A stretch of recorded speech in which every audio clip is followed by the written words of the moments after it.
작자미상의 삼선기. 일단 보기에서 어떤 정보가 나오는가를 한번 살펴봤겠죠? 모르는 소설일 테니까요. 2번이랑 4번에 보기가 나와 있는데 앞에 내용, 뒤에 내용. 이게 뭐겠니? 앞부분의 줄거리, 뒤에 내용은 그 후의 이야기. 이렇게 되겠지. 그리고 심지어 중략의 중략 부분의 줄거리까지 있어요. 그래서 이 소설을 크게 이해하는 데 많은 정보를 얻을 수가 있는 겁니다. 그리고 4번에는 이 소설의 모티프가 나와 있는데요. 회절 소설이라고 되어 있네요. 회절 소설은 뚜렷한 도덕관을 지닌 상층 남성이 아름답고 영리한 기녀의 속임수에 빠져 자신의 도덕적 신념을 깨뜨리는 내용의 이야기이다. 아, 주인공이 기녀의 속임수에 빠지나 봅니다. 속이는 자로서 기녀가 3층 남성에 접근하는 방식은 작품에 따라 자신의 신분을 그대로 노출하는 경우와 신분을 감추고 다른 신분으로 위장하는 경우도 나뉘는데요. 우리가 알고 있는 이춘풍전에 이춘풍 여기에서 기녀 추월이가 등장하는데요. 걔는 기녀 신분 그대로. 그 다음에 삼선기의 기녀들은 신분을 위장하고 그렇게 등장을 합니다. 속임을 당하는 자로서 3층 남성의 도덕적 신념은 타인의 의도가 작용해 깨뜨려지기도 하고 자기의 취약성 때문에 무너지기도 하며 둘 다 함께 훼손되기도 합니다. 회절의 결과로 상층 남성은 도덕적 위선이 드러나 조롱과 풍자의 대상이 되는데요. 회절을 경험한 후 관념적 가치에 얽매인 삶에서 벗어나 보다 유연한 인식을 보여주게 되는 경우도 있어요. 우리 이춘풍전이 조롱과 풍자의 대상이 되고요. 우리 삼선기에서는 회절 후에 보다 유연한 삶의 방식을 보여주는 인물로의 변화가 드러나는 것이거든요. 이거 나중에 다시 한번 정리하도록 하겠습니다. 자, 일단 줄거리를 읽어봐야 될 텐데요. 158페이지에 2번의 앞에 내용 요 정보를 먼저 읽어볼게요. 이생은 명문가의 후손으로 부귀 공명에 뜻을 두지 않고 여색을 멀리하며 학문에 전념한다. 자, 우리 여기 주인공이 이제 이춘풍이에요. 얘가 이제 이생이에요. 자, 그런데 얘가 원래 어떤 삶을 살았었냐면요. 우리 명문가의 후손이고요. 부귀공명의 뜻을 두지 않고 여색을 멀리하고 학문에 전념하는 도학자로서의 삶을 살고 있었습니다. 원래는 도학자로 금욕적인 도덕적인 삶을 살고 있었어요. 여자를 가까이 해본 적도 없어요. 28년 동안 여자랑 말 한마디 안 해본 금욕 우리 이 선생이었어요, 여러분. 그리고 성경 밑에 뭐라고 적었어요? 이거 과오라고 적었어요. 잘못. 네, 이거는 이따가 또 한 번. 그 다음에 홍도화 류지연은 평안도의 유명한 기녀로 평생의 반려자가 될 이상적 남성을 찾아 한양으로 갑니다. 자, 여기 두 명의 기녀가 나타나는데요. 홍도화하고 류지연이라는 이름이에요. 자, 얘네는 지금 기녀예요. 평안도 기녀. 그런데 우리가 이렇게 지방에 있지 말고 한번 저기 수도로 가서 이상적 반려를 한번 찾아보자. 얘네가 돈을 벌 만큼 벌었거든요. 그래서 이제 성인군자를 찾으러 한양으로 오게 됩니다. 홍류 두 여자가 이생을 보고 바로 저 남자야. 이상적 남성이라 판단을 해서 결혼을 하려고 하는데요. 얘가 애초에 틈을 안 줘. 볕을 안 줘. 얘가 여자를 멀리하거든요. 관심이 없어요, 여자한테.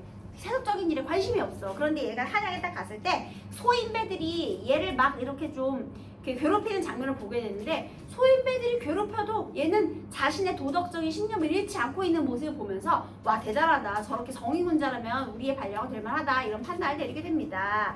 자, 그래서 이제 한번 볼게요. 자, 얘네가요. 홍도화하고 류지연이가요. 접근을 해야 되잖아. 그래서 어떻게 접근하는지 한번 생각해 볼게요. 두 낭자가 좌우에 모시고 앉아 다시 술을 권할 때 벽도낭자 왈 오늘 즐거움이 평양 객점에서 홍류 두 문화생이에요. 데리고 경학 강론 하시는 것과 어떠하시니고. 자, 지금 두 여자가 물어봐요. 너 전에 평양 객점에서 문화생 두 명이랑 경학 강론했던 거 있잖아. 그러면 두 문화생과 경학 얘기하는 것과 그리고 우리 두 여자랑 술 마시면서 즐기는 것 어떤 게 더 좋아? 물어보는 거예요. 여기서 좀 의심이 가죠, 여러분. 이거 내 친구 얘기인데 있잖아. 갑자기 너 친구로 지내던 애가 너 좋아한다 그러면 어떡할 거야? 약간 이런 느낌이죠. 내 친구 얘기가 사실은 내 얘기잖아, 얘들아. 그런 느낌이야. 어떻게 된 거냐면요. 자, 얘가 접근을 못 하잖아. 그래서 문화생으로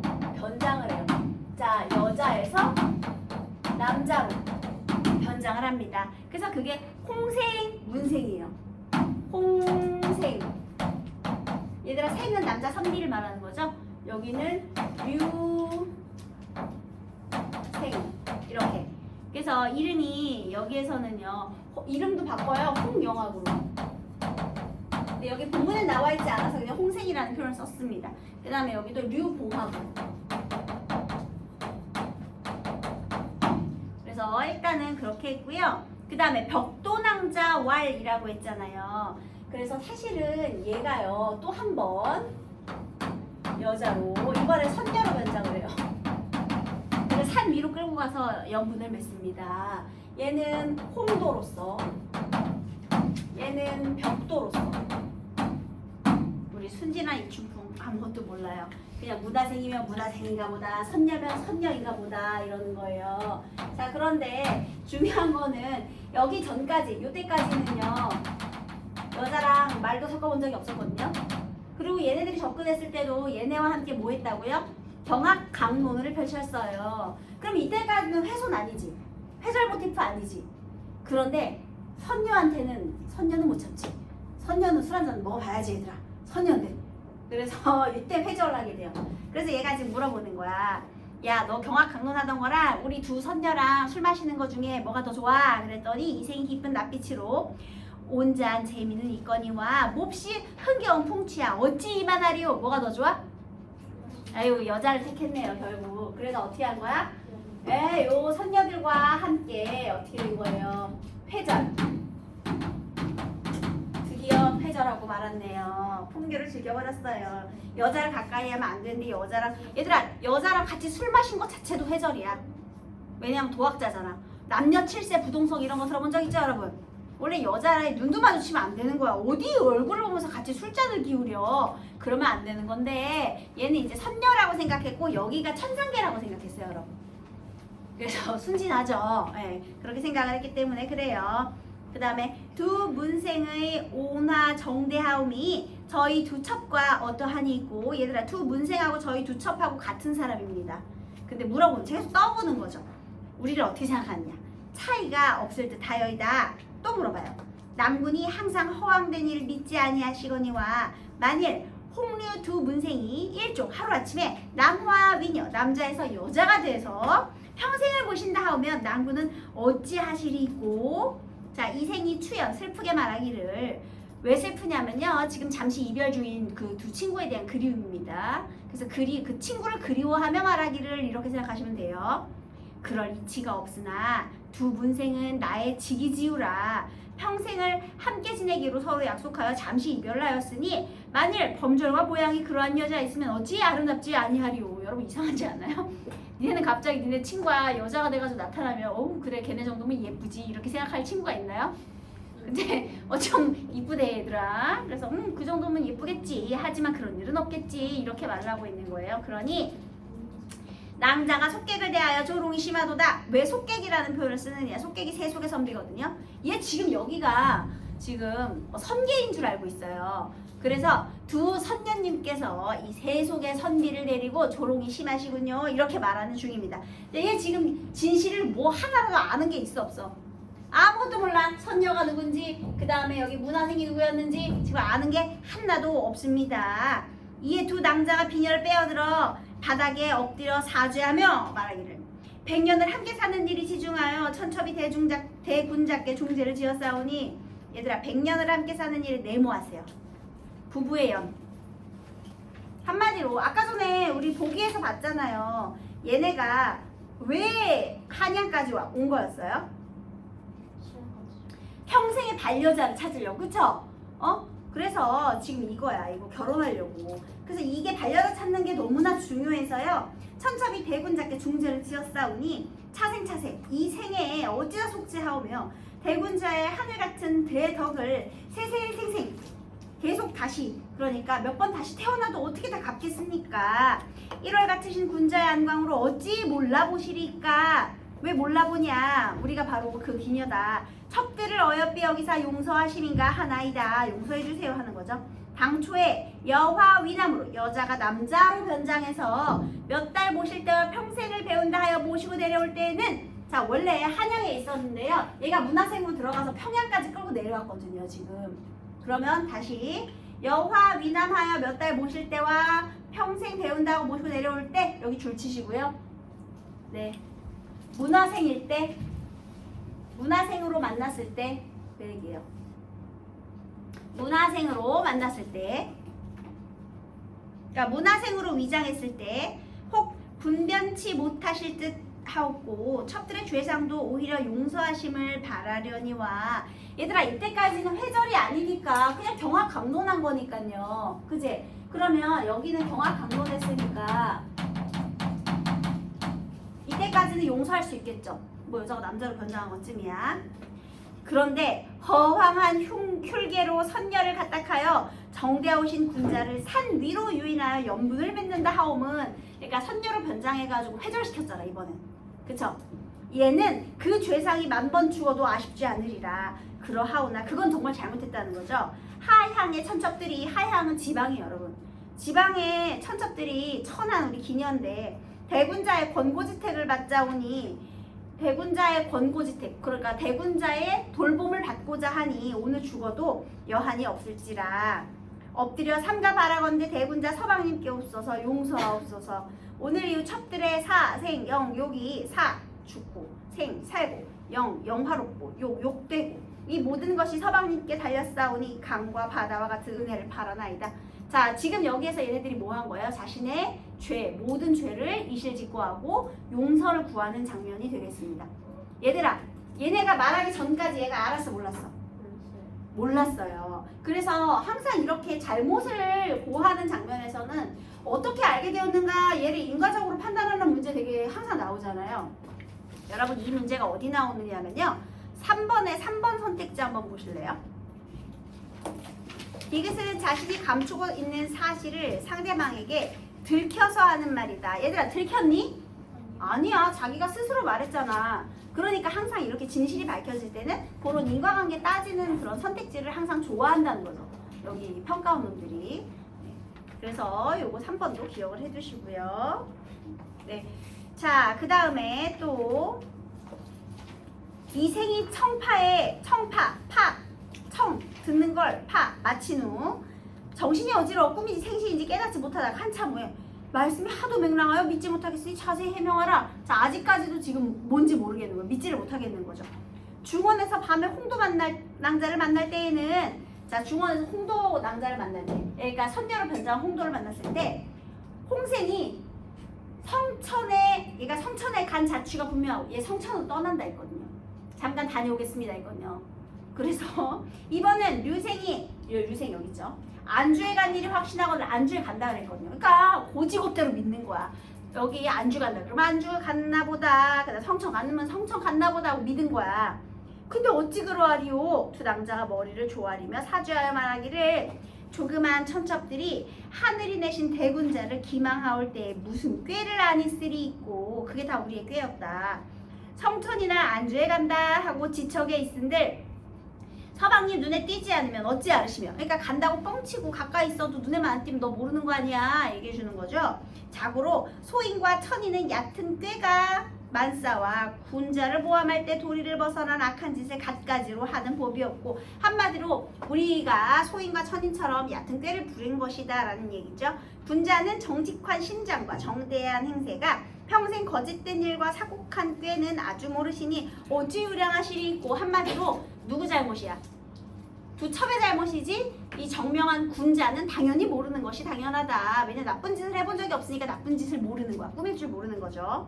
그런 거로 왕왕이 자주 소인의 모함에 빠져도 요행으로 면할 궁리를 아니하나니 서방님께 없어 천성이 고상하시와 북이 번화를 좋아하지 않으시고 세상에 태어나 28년 동안 정대한 성인의 책만 읽으시어 정대한 마음과 정대한 일만 하시고 바깥 사람들과는 접촉하지 않으시니 어찌 권변술수 사모기계를 아실이 있고, 이게 다 권모술수들이에요 여러분. 그런 사특한 꾀를 네가 어떻게 알겠니? 항상 좋고 정대한 것만 행하고 보고 그렇게 살았기 때문에 아예 그런 쪽으로 모르시잖니? 라는 거죠. 맹자 말씀이 군자는 각이 기방이라, 여기에 그 군자는 도에서 어긋난 그럴듯한 꾀로도 속일 수 있다. 한마디로 잘 속는다는 뜻이죠.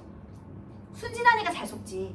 분자는 순진하니까 잘 속는다 그런 뜻입니다. 그러니 첩들의 100가지 혈계를 어찌 측량하시리있고. 자, 내가 무슨 일인지 말해봐 했더니 준풍이요, 얘네들이요 지금 다 우리의 얕은 꾀 때문이다. 너는 속을만 했다. 우리가 잘못이다 라고 얘기했죠. 자, 자기 탓을 하고 있어요. 그러자 전후 사실을 이야기하온데, 자 이제 전후 사실을 이야기했대요. 자 그러면 1번 전후 사실에 해당하는 것 뭘까요? 정답은 얘네가 큰 잘못이 뭐야? 제일 큰 잘못은 선녀인 척한 거죠. 그래서 정답 1번이죠. 다녀왔다 틀렸고, 문생과 경쟁했다 틀렸고, 돕기 위해 아니고요. 그 다음에 다시죄 아니죠. 다 아니에요. 그래서 정답 1번입니다. 그래서 이렇게 얘기하고, 도무지 학생의 공부가 차지 못한 연구 이 누구를 원망하리요. 그러면요 얘네들의 이 사실을 듣고 홍도하고 벽도, 그러니까 홍도하고 류지원 기니언은 자기 잘못이다. 그 다음에 이춘풍은 누구 잘못이다? 내 탓이다. 내가 배움이 짧은 탓이다. 서로 자기 탓하고 있네요. 자, 중략 부분의 줄거리. 기생 둘은 이생의 엄숙한 태도를 보고 그동안 속인 자신들의 행동을 반성한다. 이생은 두 낭자를 불러 그들의 거짓된 말과 행동을 꾸짖는 한편 앞으로의 삶에 대한 두 낭자의 생각을 묻는다. 자, 이제 해결 방안까지 나와야 돼요. 이생이 사색을 내리고 할, 얼굴빛을 내리고 할, 즉 평정심을 되찾은 거죠. 그래서 이제 다시 평정심을 되찾고 말하기를, 내 너희를 버리거나 두는 것은 내게 달렸거니와 만일 너희와 백년을 함께할 지경에는 너희 생각이 어찌하고자 하는고. 자, 좋아. 그러면 내가 너네와 같이 살려면 어떻게 해야 될까? 이렇게 물어보는 거예요. 자, 그래서 여기서 여러분 이제 회절을 했죠. 회절을 했잖아요. 그러면 과거의 삶을 유지할 수가 없었어요. 왜냐하면요, 여기 한번 볼게요. 이왕 죄상은 10,000번 죽어도 아깝지 않사오나 하해 같으신 홍량대덕으로 첩들을 거두실진데 첩들이 붉은 쇄신하고 부탕 도화라도 사양치 않을 것이오늘 끓는 물에도 들어가고요, 타는 불에도 들어갈 거래요. 그러니까 시키는 거 다 하겠대요. 어찌 스스로 편안코자 하리있고. 이생이 말하기를, 그런 게 아니라 내 명색이 경악하던 선비로 기생첩을 염렵이 세고 들어가면은 우선 아우들의 모양이 어찌 되며. 그러니까 이게 뭐냐면, 원래 도학자였잖아. 근데 내가 기생첩 2명 데리고서는 집안으로 다시, 여기 지금 평양이거든요 여러분. 근데 집이 한양이잖아. 그럼 한양 집으로 다시 고향으로 돌아가면 아우들의 체면, 집안 체면이 어떻게 될 거냐는 거죠. 거기 집안 체면이라고 적으세요. 아우들의 모양이 어찌 되며 집안 체면. 그러니까 아우들의 체면 문제 때문에, 집안의 문제 때문에, 그러니까 고향으로 갈 수 있어 없어? 없다는 거죠. 또 너희들을 데려다가 규중이 가두고 나는 도로 공부할 지경이면, 즉 과거의 삶을 만약 유지한다면 너희들의 적막함도 고사하고 내 일도 쓸데없는 짓이라. 그러면 나의 그 도학 공부도 위선이 되잖아요. 그러니까 과거의 삶을 유지할 수가 없다는 거죠.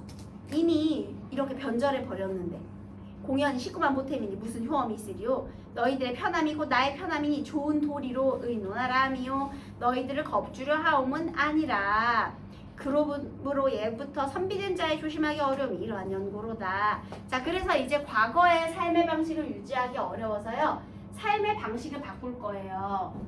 그래서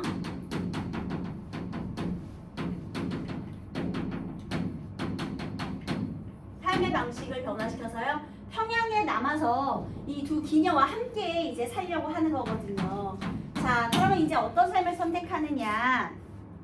두 낭자가 말하는데, 서방님께 없어 은택을 드리우사 섭들의 중죄를 용서하셨고 천금같이 귀하신 몸이 친히 왕림하실 지경에는, 친히 왕림하셨다. 그러니까 우리와 함께 산다고? 그러면 첩들의 재물이 수천 석이오니 무슨 도리를 못하오리까.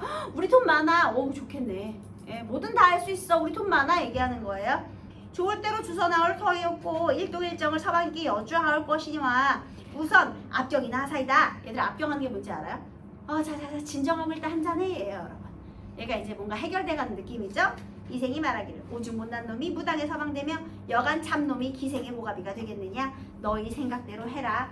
그래서 뭐가 되겠다? 기생의 모가비 로서의 삶인데요. 얘들아, 모가비가 뭐냐면 우두머리예요. 그러니까 기생들도 여러분 기생 교육기관 있는 거 아시죠? 너희들이 생각했을 때 기생이 뭘 해야 된다고 생각해? 주량만 세면 돼요? 술만 잘 마시면 돼? 춤도 잘 춰야 되고요. 재주가 많아야 돼. 어떤 재주? 악기 연주도 잘해야 되고 춤도 잘해야 되지만 노래도 잘해야 되지만 뭘 또 잘해야 돼?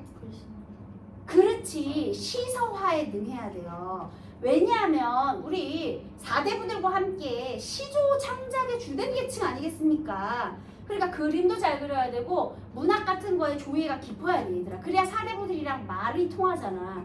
그러니까 기녀들도 학식이 깊어야 된단 말이에요. 그래서 그걸 교육시키는 교육기관이 있어요. 그게 교방이에요. 그게 교방의 우두머리. 그게 이제 모가비가 된다는 뜻이죠. 그래서 기녀 교육자로서의 삶을 선택하는 거죠. 그러면 얘는 금욕적이고 도덕적인 삶에서 이제 세속적인 삶을 선택하게 되는 거죠. 이렇게 삶이 변했어. 그럼 얘들아 여기서 과거의 삶을 유지할 수 없어서 삶의 방식을 변화시켰잖아요. 그런데 굉장히 어떻게 보면 유연한 삶의 방식을 택한 거죠. 얘가 만약에 과거의 삶을 유지하려 했다면 다 불행해. 얘는 집안 식구들 체면 상하고요. 얘네는 방구석에 기녀니까 얼굴 못 들고 다니고요. 그 다음에 본인이 하는 공부도 위선적인 공부가 될 거 아닙니까? 그래서 이렇게 유연적인 사고방식을 가진 사람으로 변하게 되었다. 그래서 여러분 이게 당대 이제 조선 후기에 신분제의 동요를 보여주는 것일 수도 있죠. 어쨌든 이렇게 선택을 했으니까 신분제의 동요와도 관련이 있어요. 자, 그 다음 이제 뒷부분의 줄거리도 읽어보겠습니다. 158페이지의 뒷부분의 줄거리. 2번의 뒤의 내용. 이후 이생은 도학자의 삶을 버리고 홍류 두 여자와 평양에 남아 대규모로 교방을 운영하며 여러분 여기 줄 치세요. 학식과 덕을 바탕으로 교방 문화의 격을 높인다. 여러분 직업은 바뀌었어요. 하지만 이 이춘풍이라는 사람이 가진 무엇만은 변하지 않았다? 학식과 덕. 그래서요 이렇게 삶은 변했지만요 이춘풍이 가진 학식이나 덕망을 바탕으로 한 고결한 정신만은 그대로 변하지 않았다는 겁니다. 그러니까 도학자로서도 고결한 정신세계를 가지고 있었지만 회절한 이후 기생 무가비의 삶을 살 때도 고결한 정신, 내면은 변한 게 아니에요. 알겠니? 이게 중요해. 이거 엄청 중요해. 제일 중요해. 그래서요 이런 내용이 나와 있습니다. 그러면 정답 2번의 정답은 몇 번일까요?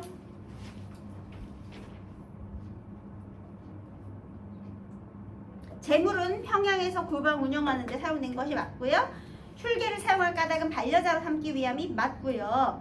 이생이 도학자로서 성인의 책만 읽고 정대한 마음만 알고자 했던 그 덕성은요. 도학자의 삶을 버린 이후에도 긍정적으로 작용을 해서 교방 문화의 격을 높이게 되었죠. 이게 맞는 소리고요. 4번 이생이 선비된 자의 조심하기 어려움을 언급한 까닭은 홍도와 류지연이 찾던 이상적 남성이 아니라고 판단했다. 아이고 요거 틀렸네요. 정답이 틀렸습니다.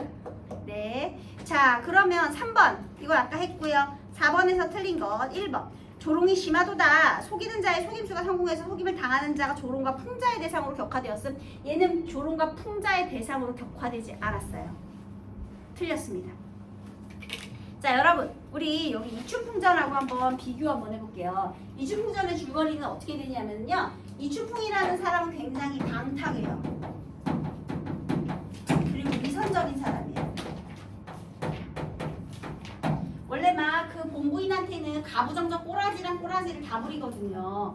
그러다가 부인이 열심히 일해서 모은 돈을 가지고 그럼 내가 뭐라도 해볼게. 그럼 평양으로 날라요. 그래서 그 돈을요. 기생에게 다 탕진하고 맙니다. 그래서 전 재산을 다 잃거든요. 그래서 우리 이춘풍 전의 이춘풍은요. 우리 기생 추월이에게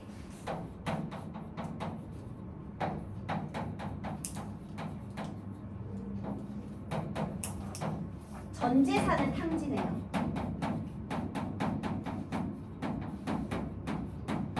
그리고요. 이 전 재산을 다 잃었잖아. 그래서 이 기생집에 심부름꾼으로 전락해가지고 막 심부름이나 하면서 굉장히 힘들게 살거든요. 근데 이제 그 얘기를 들은 우리 본부인이 쫓아가서 재산도 찾아주고 정신 차리게 이제 정신교육도 좀 시키고요. 그래서 결국에는 개과천선을 합니다. 네, 그래서 그렇게 이렇게 착하게 살아가고요. 마지막에는 모든 걸 깨닫고. 그런데 우리 삼성기에 나오는 이춘풍은요, 방탕한 인물 아니죠. 오히려 고결한 정신을 지닌 인물이죠. 정신세계만은 끝까지 잃지 않았잖아요. 고결함은. 그 다음에 얘의 과오라고 한다면 결국은 도학자의 삶을 버리고 뭐가 된 거예요? 세속적인 삶을 살게 된 거죠. 도학자였다가 그 다음에 교방의 우두머리, 즉 세속의 삶을 선택했어요. 세속의 삶을 선택했다. 하지만 품위만은 잃지 않았다. 이런 내용이 되겠습니다. 결국은 어떻게 했느냐, 얘가 뭐 모함을 받았다가 다시 뭐 풀려났다가 뭐 이렇게 되는데, 결국은 우리 교방을 운영하다가요, 속세를 떠나 자연에 은거하면서 마지막 여생을 보내게 돼요. 그러니까 자연에 묻히는 삶을 마지막에 또 선택했다는 거죠. 그래서 신선이 되는 거예요, 여러분. 새 신선의 이야기잖아. 결국은 얘네가 속세를 떠나 신선 같은 삶을 살게 되는 거예요, 마지막에. 그래서 삼선기입니다. 똑같은 이춘풍이지만 좀 다르죠. 이해되셨나요? 자, 이렇게 두 개 비교하고, 자, 그 다음 여기에 우리 이춘풍전, 판소리기 소설인 이춘풍전에요, 우리 선생님이 탕자 길들이기 서사구조가 나타난다고 했잖아요. 그래서 얘가 탕자 길들이기인데요. 혹시 비슷한 대비장전이라고 있어요. 대비장. 비장이 뭐 하는 사람이냐면 경호원이거든요, 여러분. 그런데요, 얘가 어떤 제주 목사를 따라서요, 이제 제주도에 이제 경호원으로 가게 된 거야. 비장으로 가게 됐어요. 경호 무사 같은 사람이야. 그런데 딱 들어갔는데 거기 또 기녀가 있어요. 근데 거기 기녀한테 막 속옷 금리빨까지 다 뽑혀가지고 그냥 간쓰게 다 빼주는 전 비장을 본 거야. 그 전에 자기 전임을 본 거야. 그래서 난 여자한테 관심이 없고 난 절대 저렇게 안 해. 막 이렇게 막 호언장담을 해요. 그래서 이제 제주 목사와 함께 다 같이 술 마시는 자리에서 얘가 되게 여자한테 관심 없는 척을 해요. 근데 그 제주 목사는 알 거 아니에요. 얘가 얼마나 여자한테 관심이 많은 놈인지. 그래서 골려주고 싶은 거야. 그래서 요 새끼 말해, 요거 안 되겠다. 다 같이 짜요. 얘 밑에 있는 방자 그리고 기녀, 제주 목사 모두가 다 한 마음으로 짜가지고요, 기녀한테 얘를 유혹하라고 시켜요. 기녀가 얘기합니다. 남편도 집을 비우고 우리 집 오늘 비네, 라면 먹으러 올래? 얘기해요. 근데 얘가 어떻게 했을 것 같아요? 신나가지고 가죠. 어머, 지금 말 한마디 플러팅에 바로 넘어갑니다. 그래가지고요, 막 옷을 막 있는 대로 갈아입고 막 난리를 쳐요. 그리고 방자가 얘기합니다. 너 지금 불륜 저지르러 간다고 지금 동네방네 소문낼 일 있냐? 그런 꼴로 가면 다 걸린다. 그러면 어떤 옷을 입고 가야 되냐? 그지처럼 하고 가라. 그래가지고 얘가 그 개가죽 같은 걸 뒤집어 쓰고 그지처럼 가요. 그래가지고 가가지고 거기서 이제 뭔가를 하려는 순간 이제 다 알고 있잖아. 그래가지고 막 돌아온 척을 하지. 문 열고 막 남편이 돌아온 척을 하니까 얘가 막 당황했겠지. 그래서 어떤 가죽 같은 데 들어가서 숨어 있으라고 해요. 그래가지고 얘가 옷을 홀딱 벗은 채로 그 가죽 주머니 안에 들어가 있고, 그 남편이 이게 뭐냐 하고 막 몽둥이로 때리는 척하고 막 옮기는 척하고 막 물 뿌리는 소리 들리고 막 해가지고 얘를 마치 바다에다 던지는 신용을 해요. 근데 사실은 그냥 바깥에서 물 뿌리는 거야, 이렇게. 근데 우리 주머니 속에 들어가 있으면 모르잖아요. 그래가지고 얘가 이제 죽는가 보다 하고서는 나중에 이제 딱 풀러 나오니까, 날이 밝아서 이제 그 주머니 속에서 딱 나오니까 모든 사람들이 둘러싸고 깔깔깔깔 뭐 이렇게 비웃는, 그렇게 되거든요, 여러분. 그래서 얘도 비슷해요. 얘도 비슷한데 얘도 위선적이고 방탕한, 그러니까 위선적인 인물이죠. 그렇죠? 근데 여기는 기생 추월이가 진짜 나쁜, 그러니까 얘도 이제 그 징벌의 대상이 되는 반면, 이 베비장전에서는 얘만 빼고 나머지는 다 짜고 치는 고스톱이라는 거. 그래서 얘는 풍자의 성격이 훨씬 강합니다. 뭐 이런 거. 네, 그래서 이런 탕자 걸들이기 서사구조라든지 회전소설 모티프라든지 이런 문제 유형이, 처음 보는 문제 유형이 나오면 뭘 열심히 읽어야 돼요? 보기를 열심히 읽고 여기에 해당하는 선택지를 꼼꼼히 인과관계를 따져서 문제를 풀면 되겠죠.